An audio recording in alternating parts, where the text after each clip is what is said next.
Student, आप सभी का एक बार फिर से केमिस्ट्री पाठशाला में स्वागत है।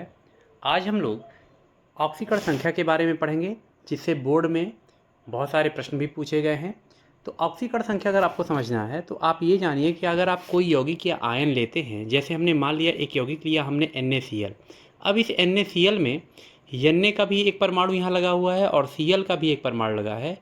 अब इन परमाणु पर जो आवेश आएगा वही उसकी ऑक्सीकरण संख्या होगी। जैसे NaCl में Na पर आता है +1 और Cl पर आता है -1, तो हम बोलेंगे कि यहाँ Na की ऑक्सीकरण संख्या +1 है, जबकि क्लोरीन की ऑक्सीकरण संख्या -1 है।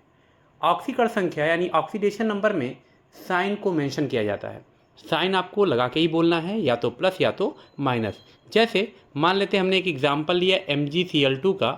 अगर हम MgCl2 का एग्जाम्पल यहाँ लेते हैं मैग्नीशियम क्लोराइड का, इसको अगर हम समझें तो यहाँ देखिए आप इसको, ये Mg पे यानी 2 प्लस है और साथ ही साथ इसमें Cl - 2 बार है। ऑक्सीडेशन नंबर हमेशा एक परमाणु पर आने वाले आवेश या चार्ज को बताता है। जैसे यहाँ Mg के एक एटम पर कितना चार्ज आया है 2+, तो हम बोलेंगे कि यहाँ मैग्नीशियम का ऑक्सीडेशन नंबर +2 है।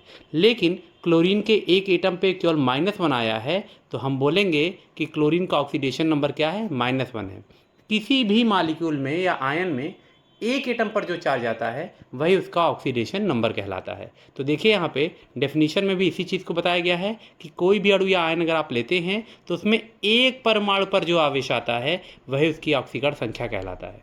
ठीक है। और ऑक्सीकरण संख्या की जो वैल्यू होती है वो निगेटिव भी हो सकती है, पॉजिटिव भी हो सकती है, पूर्णांक हो सकता है, जीरो भी हो सकता है और कभी कभी फ्रैक्शनल भी आता है, यानी भिन्नात्मक भी आता है। ठीक। अब अगर आपको ऑक्सीकरण संख्या ज्ञात करना है तो ऑक्सीकरण संख्या मतलब एक परमाणु पर जो आवेश आएगा वही ऑक्सीकरण संख्या है। अगर उसको ज्ञात करना चाहते हैं तो सबसे पहले आपको ये जो लिस्ट में कुछ आयन की लिस्ट दी हुई है, पॉजिटिव आयन की भी और निगेटिव आयन की, ये आपको इसकी अगर जानकारी रहेगी तो ऑक्सीडेशन नंबर निकालना आपके लिए काफ़ी आसान होगा। अगर नहीं जानते हैं तो इसको आप नोट कर लेंगे, इस लिस्ट को।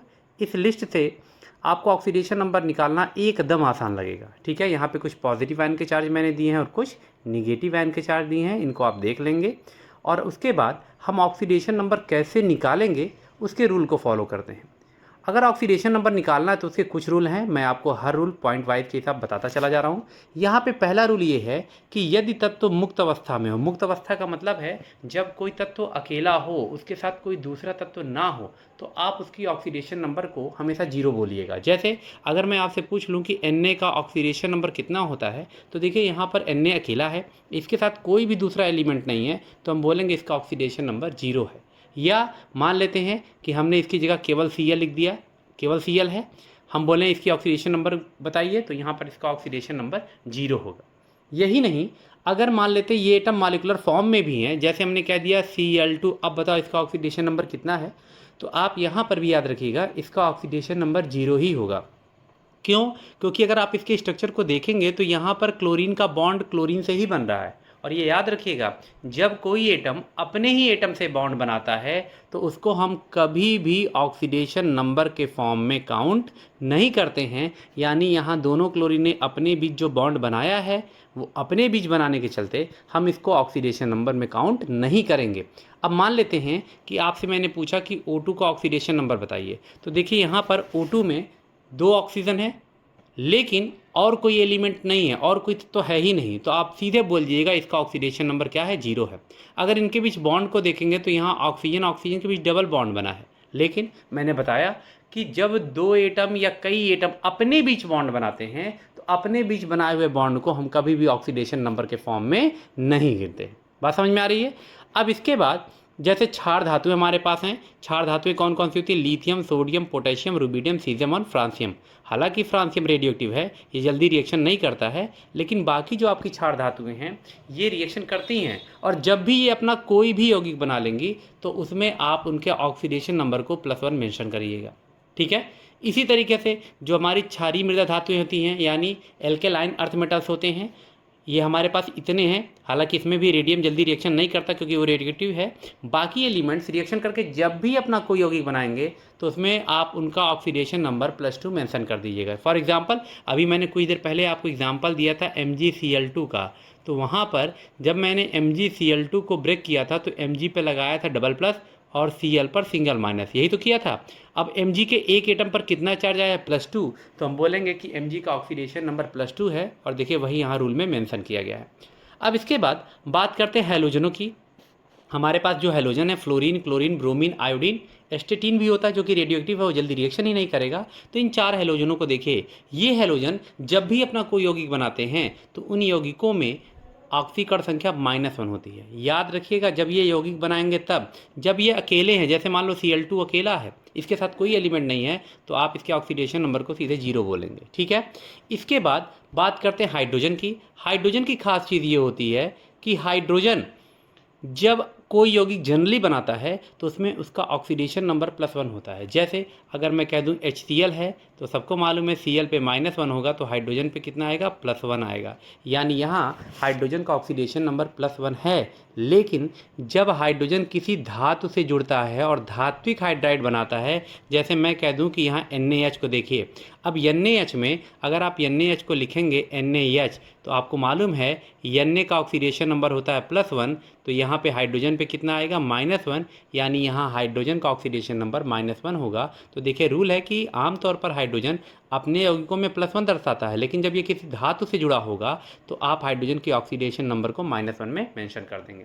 ऐसे ही ऑक्सीजन का भी रूल होता है। ऑक्सीजन का देखिए इलेक्ट्रॉनिक कॉन्फ़िगरेशन करेंगे तो आता है 2 6, इसके आउटर मोस्ट में 6 इलेक्ट्रॉन है। ऑक्टेट कंप्लीट करने के लिए, एस्टर कंप्लीट करने के लिए इसको 2 इलेक्ट्रॉन चाहिए, तो ये 2 इलेक्ट्रॉन एक्सेप्ट करेगा, यानी ज़्यादातर ये अपने यौगिकों में -2 का ऑक्सीडेशन स्टेट शो करेगा, ठीक है। अब यहाँ पर देखिए इस रूल में लिखाया भी यही चीज़ गया है कि आमतौर पर जब ऑक्सीजन होता है वो अपने यौगिकों में -2 दर्शाता है, लेकिन जब वो परऑक्साइड बनाएगा, यहाँ ध्यान दीजिएगा, ये परऑक्साइड वर्ड का मतलब क्या होता है। एक्चुअली किसी भी कंपाउंड में अगर ऑक्सीजन ऑक्सीजन के बीच सिंगल बॉन्ड बना है तो इस बॉन्ड को हम लोग परऑक्साइड बॉन्ड कहते हैं। ये जो सिंगल बॉन्ड बना है ये परऑक्साइड बॉन्ड कहलाता है, और जिन कंपाउंडों में ऑक्सीजन ऑक्सीजन के बीच सिंगल बॉन्ड होगा वो परऑक्साइड कहलाते हैं। फॉर एग्जांपल के लिए अगर हम बात करते हैं हाइड्रोजन परऑक्साइड की, हाइड्रोजन परऑक्साइड का फार्मूला होता है H2O2। अब अगर इसको आप स्ट्रक्चर इसका देखें तो ये इस तरीके से इसमें बॉन्ड है HOOH। तो आप यहाँ पर देखें तो यहाँ पर ऑक्सीजन ऑक्सीजन के बीच में सिंगल बॉन्ड आया है, और इसी सिंगल बॉन्ड के चलते ये परऑक्साइड बॉन्ड हो गया, तो पूरे कंपाउंड का नाम हो जाता है हाइड्रोजन परऑक्साइड। तो याद रखिएगा, जब भी परऑक्साइड बनेगा तो वहाँ पर ऑक्सीजन का ऑक्सीडेशन नंबर हम -1 शो करेंगे। अब कोई बच्चे अगर कहते हैं, क्रॉस क्वेश्चन करते कि नहीं ये क्यों हुआ, तो देखिए आसान से, आप इस ऑक्सीजन को देखें, इस ऑक्सीजन ने एक बॉन्ड हाइड्रोजन से बनाया है, तो इसको हम ऑक्सीडेशन नंबर मेंशन करेंगे। लेकिन इसी ऑक्सीजन ने दूसरा बॉन्ड अपने ही एटम से बनाया है, और अभी मैंने कुछ देर पहले बताया था कि जब कोई एटम अपने ही एटम से बॉन्ड बनाता है तो उस बॉन्ड को हम ऑक्सीडेशन नंबर में काउंट नहीं करेंगे। यानी ऑक्सीजन के 2 बॉन्ड में से केवल एक ही बॉन्ड जो हाइड्रोजन के साथ बना है ये ऑक्सीडेशन नंबर में काउंट होगा, तो इसलिए यहाँ पर ऑक्सीजन का ऑक्सीडेशन नंबर 1 होगा। नॉर्मली ऑक्सीजन माइनस ही शो करता है, इसलिए यहाँ पर इसका ऑक्सीडेशन नंबर -1 होगा। तो देख लीजिए परऑक्साइडों में ऑक्सीजन का ऑक्सीडेशन नंबर -1 क्यों होता है। इसके सिवा आपका एक रूल है कि किसी अणु पर अगर समस्त आवेशों का बीजगणितीय योग ये 0 होता है, इसका मतलब ये है कि अगर हम कोई भी कंपाउंड लिखते हैं, कोई भी कंपाउंड, जैसे हमने लिख दिया C6H12O6, अब इसमें जितने भी एलिमेंट हैं, मैं जब इनके सबके चार्ज को यानी सबके ऑक्सीडेशन नंबर को ऐड करूंगा तो वो वैल्यू कितनी आनी चाहिए, 0 आनी चाहिए, ठीक है। इसके सिवा जो उदासीन अणु होते हैं जैसे CO2 है, H2O है, ये कहीं पे अगर हैं, अगर मैं पूछ लूँ कि बताइए CO2 का ऑक्सीडेशन नंबर कितना होता है, तो आप सीधे बोल दीजिएगा 0 होता है, क्योंकि CO2 पर, H2O पर, NH3 पर, इन सब पर कोई चार्ज नहीं होता है। तो अगर आपको ये रूल याद है ना, तो आप किसी भी कंपाउंड का ऑक्सीडेशन नंबर निकाल सकते हैं। जैसे हमसे किसी ने कह दिया कि K2Cr2O7 में आप निकालिए क्रोमियम का ऑक्सीडेशन नंबर। अब मान लेते हैं हमको क्रोमियम का ऑक्सीडेशन नंबर निकालना है, तो बहुत आसान सी चीज़ है, आप ये पहले मेंशन करिएगा कि मान लेते हैं कि क्रोमियम का ऑक्सीडेशन नंबर कितना है, X है, ठीक है। अब क्रोमियम से पहले कौन लगा है, पोटेशियम लगा है, कितनी बार, 2 बार लगा है। और पोटेशियम का ऑक्सीडेशन नंबर कितना होता है, अभी आपने पढ़ा था कि एल्कली मेटल यानी क्षार धातुएं अपने यौगिकों में कितना करती हैं, +1। तो हमने पहले क्या किया, पोटेशियम का ऑक्सीडेशन नंबर लिखा, कितनी बार था, प्लस, उसमें हमने ऐड कर दिया किसको, X को, और यहाँ देखिए 7 बार ऑक्सीजन है, एक ऑक्सीजन, अभी मैंने बताया था कि आमतौर पर ऑक्सीजन जो होता है वो अपने यौगिकों में -2 दर्शाता है। तो 7 ऑक्सीजन है, यहाँ आप -2 लिखेंगे और इसके बाद इज इक्वल टू, देखिए पूरे के पूरे कंपाउंड पर कोई चार्ज नहीं है, इसका मतलब यहाँ इज इक्वल टू 0 हो जाएगा। अगर इस पर कोई चार्ज होता तो राइट साइड में उस चार्ज को हम लिख देते।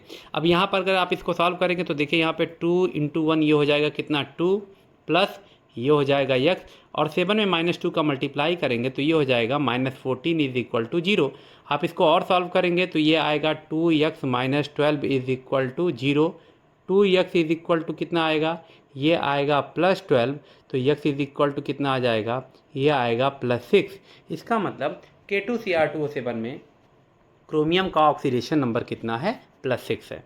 अब ऐसे मान लीजिए आपसे कह दिया कि नहीं KMnO4 में Mn का बताइए, देखिए यहाँ पे अब KMnO4 में अगर Mn का कह दिया तो आप तुरंत मान लीजिएगा कि Mn का ऑक्सीडेशन नंबर क्या है, x है, ठीक है।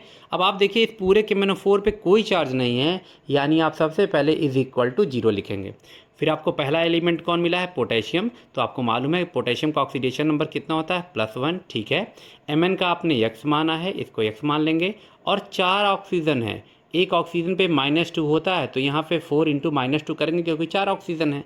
अब यहाँ पे इसको ओपन करिए तो ये 1 होगा प्लस x माइनस, अब देखो 4 -2 का मल्टीप्लाई हो जाएगा -8 इज इक्वल टू 0, यानी यहाँ से x - 7 is equal to 0, then x will भी हो जाएगा +7, यानी KMnO4 में Mn का ऑक्सीडेशन नंबर क्या है, +7 है।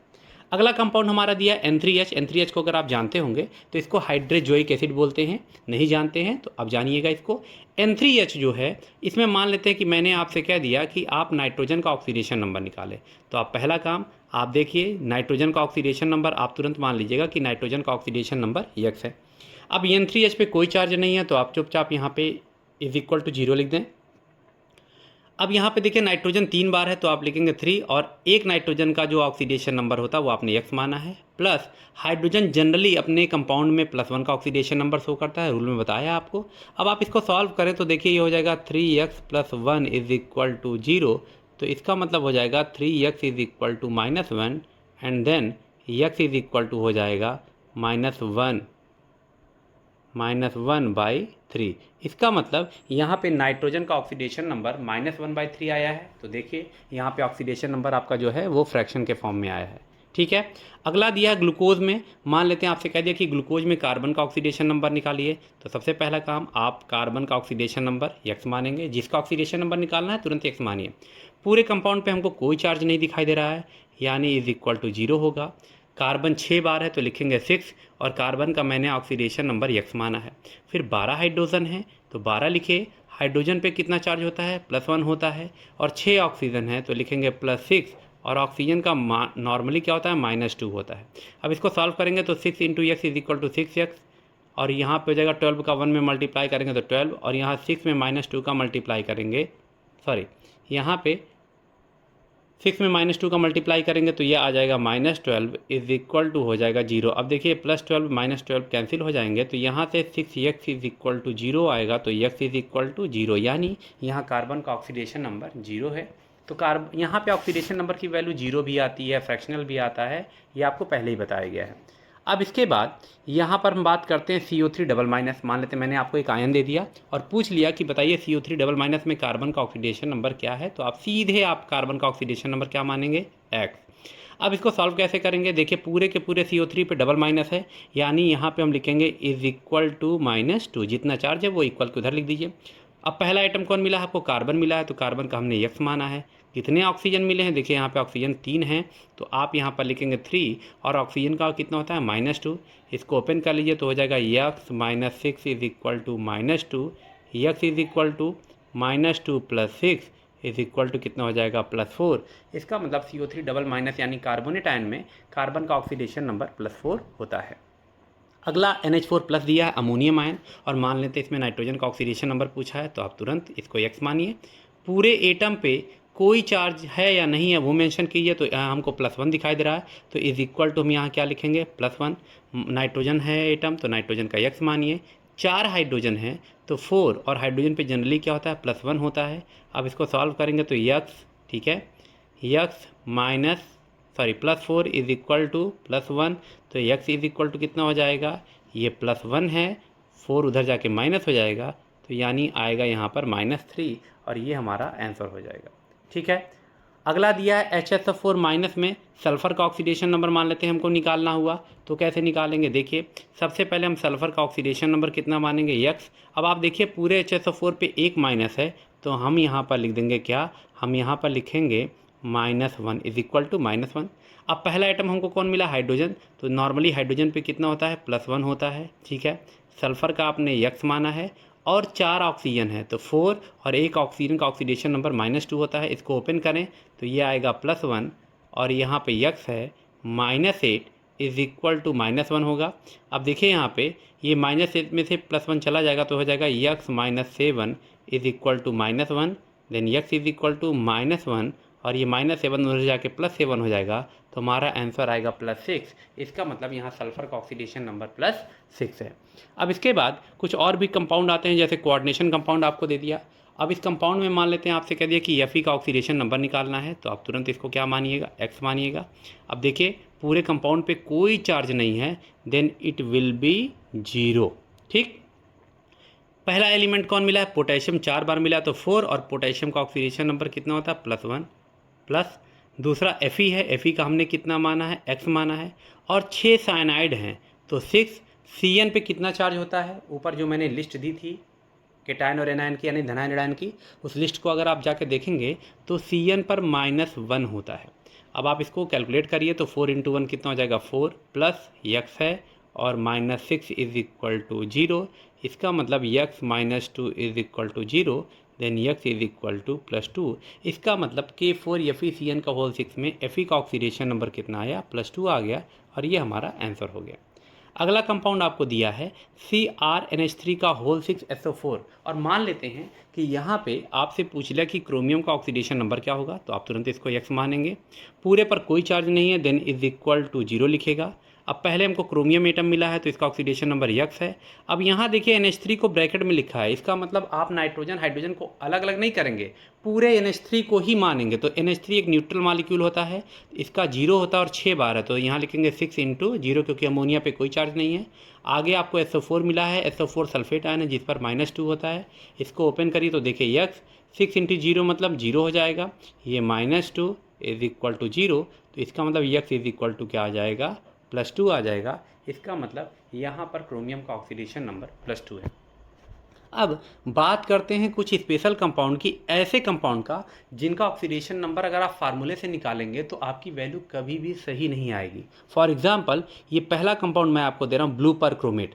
मैंने कहा इसमें क्रोमियम का आप ऑक्सीडेशन नंबर निकालिए। अगर आप जनरल फार्मूले से जो तरीका अभी बताया गया था उससे निकालेंगे तो देखिए पूरे पे कोई चार्ज नहीं है, देन इज इक्वल टू कितना होता है? 0। अब यहाँ क्रोमियम का ऑक्सीडेशन नंबर आप कितना मानेंगे? आप मानेंगे X, तो चलिए हमने भी लिख दिया यहाँ पर X।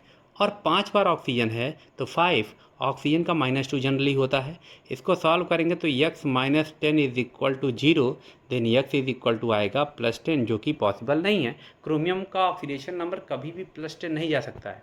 पूरे डी ब्लॉक में केवल ऑस्मियम एक एलिमेंट है जिसका +8 जाता है, तो +10 जाने का तो कोई चांस नहीं है। इसका मतलब ये कहीं ना कहीं हमसे कुछ गलत हुआ है। तो एक्चुअल में कुछ ऐसे कंपाउंड हैं जिनका फार्मूला स्ट्रक्चर बेस पे निकाला जाता है। अब यहाँ पे ये आंसर आपका इस तरीके से गलत आएगा, लेकिन अगर आप ब्लू पर क्रोमेट का स्ट्रक्चर बना लें तो आपके लिए आसान लगेगा। देखिए ब्लू पर क्रोमेट का जो स्ट्रक्चर होता है वो बटरफ्लाई के जैसा होता है। ये देखिए यहाँ पे है, ये पहले मैं इसका स्ट्रक्चर बना दे रहा हूँ, फिर आपको आसानी होगी। ये देखिए यहाँ पे ये है ब्लू पर क्रोमेट का स्ट्रक्चर। अब यहाँ पे अभी मैं क्रोमियम का ऑक्सीडेशन नंबर निकालना आपको बता दूंगा। देखिए CrO5 में पहले यहाँ ध्यान दीजिए कि यहाँ पर जो ऑक्सीजन है, ये ऑक्सीजन, इस ऑक्सीजन को देखिए जिसको मैं यहाँ पे सर्कल कर रहा हूँ, ये ऑक्सीजन 2 बॉन्ड बनाया है, किससे बनाया है? क्रोमियम से। मैंने बताया था कि अगर आप अपने ही एटम से बॉन्ड बनाते हैं तो हम उसको ऑक्सीडेशन नंबर में काउंट नहीं करते हैं, लेकिन अगर आप दूसरे मॉलिक्यूल या दूसरे एटम से बना रहे हैं तो हम उसको काउंट करेंगे। तो यहाँ ऑक्सीजन के दोनों बॉन्ड को हम ऑक्सीजन के दोनों बॉन्ड को हम ऑक्सीडेशन नंबर में मेंशन करेंगे। तो इसका मतलब यहाँ ऑक्सीजन का ऑक्सीडेशन नंबर 2 होगा। चूँकि ऑक्सीजन जनरली माइनस शो करता है तो यहाँ पे हम लिखेंगे -2। अब बात करते हैं इस ऑक्सीजन की। अब इस ऑक्सीजन को देखिए उसने एक बॉन्ड इससे बनाया है, सही है, इस बॉन्ड को हम काउंट करेंगे क्योंकि वो बॉन्ड उसने क्रोमियम से बनाया है, अपने एटम से नहीं बनाया है। लेकिन दूसरा जो बॉन्ड बना है वो किससे बना है? ऑक्सीजन से बना है। और ऑक्सीजन अगर अपने ही एटम से बॉन्ड बनाएगा तो हम इसको कभी भी काउंट नहीं करेंगे। तो इसका मतलब यहाँ पर इसको हम काउंट नहीं कर सकते हैं, केवल इस वाले को काउंट करेंगे। तो इस ऑक्सीजन का एक ही बॉन्ड काउंट हुआ तो इसका ऑक्सीडेशन नंबर 1 होगा और साइन क्या रहेगा, माइनस। ऐसे इस ऑक्सीजन का भी देखिए, उसने एक बॉन्ड क्रोमियम से बनाया, इसको तो हम काउंट करेंगे, लेकिन ये बॉन्ड जो बनाया है वो अपने एटम से बनाया तो इसको काउंट नहीं करेंगे। इसका मतलब ऑक्सीजन का केवल एक बॉन्ड काउंट होगा, इसलिए यहाँ इस ऑक्सीजन का ऑक्सीडेशन नंबर -1 होगा। ऐसे आप इस ऑक्सीजन को देखिए, उसने एक बॉन्ड क्रोमियम से बनाया, ये हम काउंट करेंगे, लेकिन जब ये अपने ही एटम से ये वाला बॉन्ड बनाएगा तो इसको हम काउंट करने वाले नहीं हैं। तो इस ऑक्सीजन का केवल एक बॉन्ड ही माना गया है, तो इसको हम ऑक्सीडेशन नंबर 1 बोलेंगे। और ऑक्सीजन माइनस शो करता है तो इसलिए हम -1 लिखेंगे। और यही इस ऑक्सीजन का भी हाल है। तो इस ऑक्सीजन में भी देखिए आप यहाँ पे, ये ऑक्सीजन एक बॉन्ड अपने एटम से बना रहा, तो इसको तो हम मानेंगे ही नहीं, केवल क्रोमियम वाले बॉन्ड को मानेंगे, यानी ऑक्सीजन का एक बॉन्ड माना जाएगा ऑक्सीडेशन नंबर में। तो यहाँ पे इस ऑक्सीजन का ऑक्सीडेशन नंबर 1 होगा और साइन क्या होगा, निगेटिव। अब यहाँ पे क्रोमियम का अगर हम ऑक्सीडेशन नंबर निकालें तो देखिए बहुत आसान है। क्रोमियम का ऑक्सीडेशन नंबर कैसे निकालेंगे, यहाँ देखिए आप मानेंगे सबसे पहले क्रोमियम का ऑक्सीडेशन नंबर कितना है, x है। अब आप देखो यहाँ पर कितने ऑक्सीजन ऐसे हैं जो -1 शो कर रहे हैं। तो देखिए एक ऑक्सीजन आपका ये है, एक ये है, एक ये है, एक ये है, यानी 4 ऑक्सीजन -1 शो कर रहे हैं। प्लस एक ऑक्सीजन ऐसा भी है जो -2 शो कर रहा है, यानी 1 ऑक्सीजन एटम जो शो कर रहा है -2 इज इक्वल टू 0। अब आप इसको सॉल्व करेंगे तो आएगा x -4 -2 is equal to 0, x -6 is equal to 0। तो आप यहाँ से देखिए x इज इक्वल टू क्या आएगा, यहाँ से अगर इसको सॉल्व करते हैं तो यहाँ से आएगा x इज इक्वल टू +6, और ये हमारा राइट आंसर है। यानी CrO5 में क्रोमियम का ऑक्सीडेशन नंबर +6 होता है। ठीक है, ऐसे फार्मूले से निकालेंगे तो वो आपका गलत आएगा। ठीक है, अब इसका सही तरीका क्या है, सही तरीका ये है कि आप इसकी स्ट्रक्चर को समझें। तो सबसे पहले आप यहाँ पर ये देखिए कि अगर हम सल्फ्यूरिक एसिड परऑक्सी मोनोसल्फ्यूरिक एसिड का स्ट्रक्चर बनाते हैं तो ये स्ट्रक्चर कुछ ऐसे बनेगा। ये देखिए, ये है परऑक्सी मोनोसल्फ्यूरिक एसिड का स्ट्रक्चर। अब यहाँ पर आप ध्यान दें कि किस ऑक्सीजन के हम दोनों बॉन्ड को काउंट करेंगे ऑक्सीडेशन नंबर में, किसके सिंगल बॉन्ड को काउंट करेंगे, चलिए देखते हैं। यहाँ पर पहले मैं इस ऑक्सीजन की बात करता हूँ। इस ऑक्सीजन ने एक बॉन्ड देखिए हाइड्रोजन से बनाया और एक बॉन्ड सल्फर से बनाया है, यानी इसके दोनों बॉन्ड सही हैं। दोनों बॉन्ड अलग अलग एलिमेंट से बने हुए हैं, तो इसके दोनों बॉन्ड को हम ऑक्सीडेशन नंबर मानेंगे। तो इसका मतलब यहाँ इसका ऑक्सीडेशन नंबर 2 होगा और ऑक्सीजन के लिए साइन क्या होगा, माइनस। ठीक है, इस वाले ऑक्सीजन को देखते हैं, नीचे वाले ऑक्सीजन को। तो उसने दोनों बॉन्ड सल्फर से बनाए, यानी अलग एलिमेंट से बनाए हैं, अपने एटम से नहीं बनाए, तो इसके भी दोनों बॉन्ड को ऑक्सीडेशन नंबर मानेंगे। तो इसका ऑक्सीडेशन नंबर 2 होगा और साइन क्या होगा, माइनस।